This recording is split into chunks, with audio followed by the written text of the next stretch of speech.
Poppy was a pig who dreamed big. She dreamed of being an ice skating star, and then she made it happen. She was star of the ring.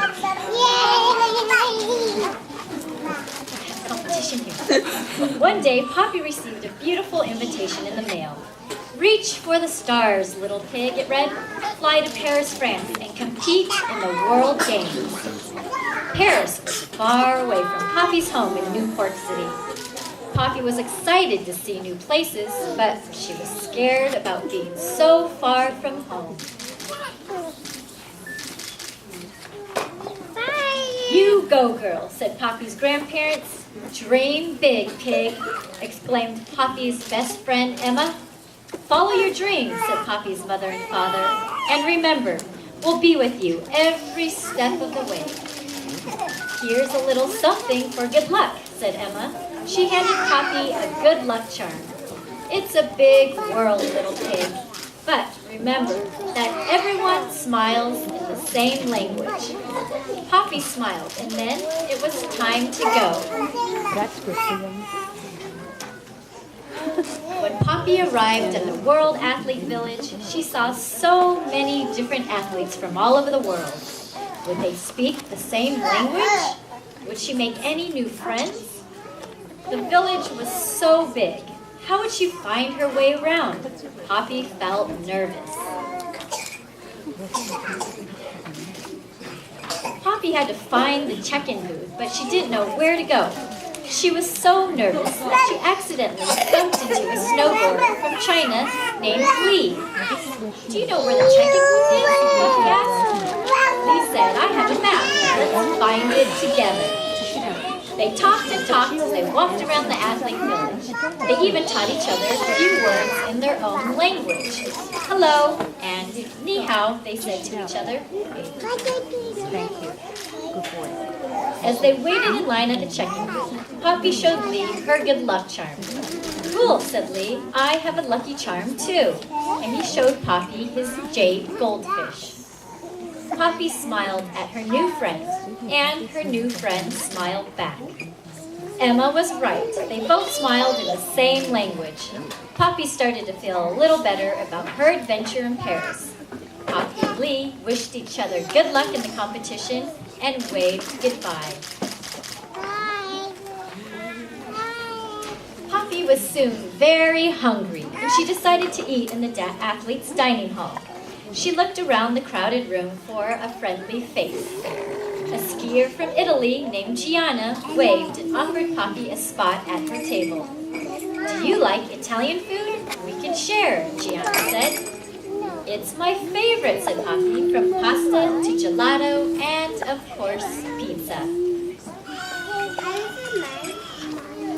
Poppy and Gianna talked and talked about food and music and discovered how much they both loved Puccini, an Italian composer.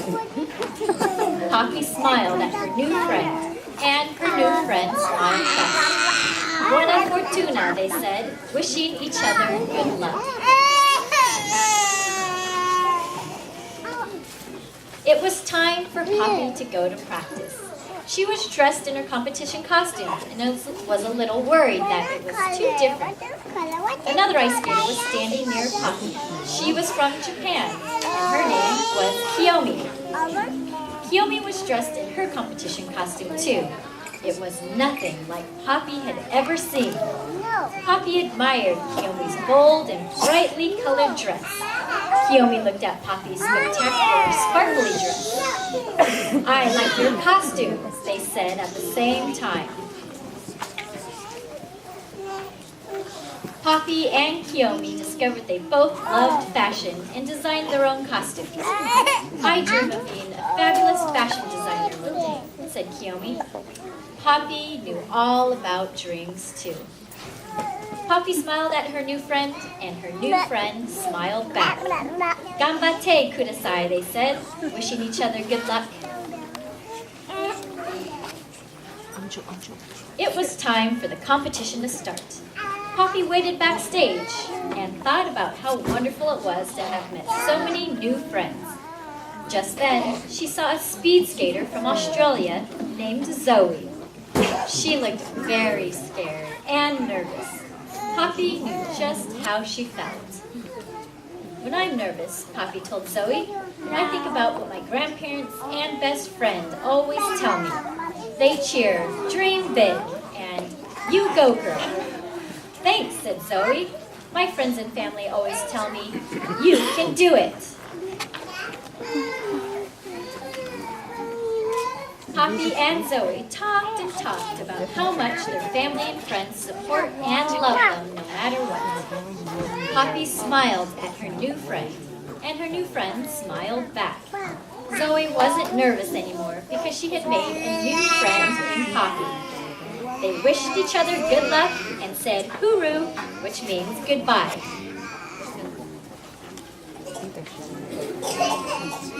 Poppy took to the ice. She felt the joy of new friendships and discoveries. She skated from her heart. She knew she would always remember this special trip.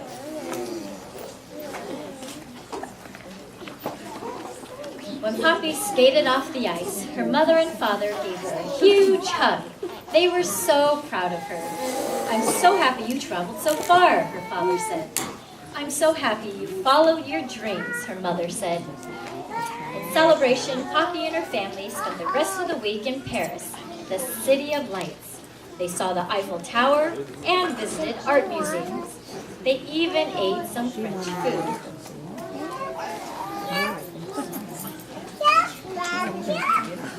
Poppy bought 4 postcards. She addressed them to Lee the snowboarder, Gianna the skier, Kiyomi the ice skater, and Zoe the speed skater. I'm so glad we became friends, she wrote. Even though we are from different parts of the big world, we all smile in the same language. And then she signed each postcard, Love, Poppy.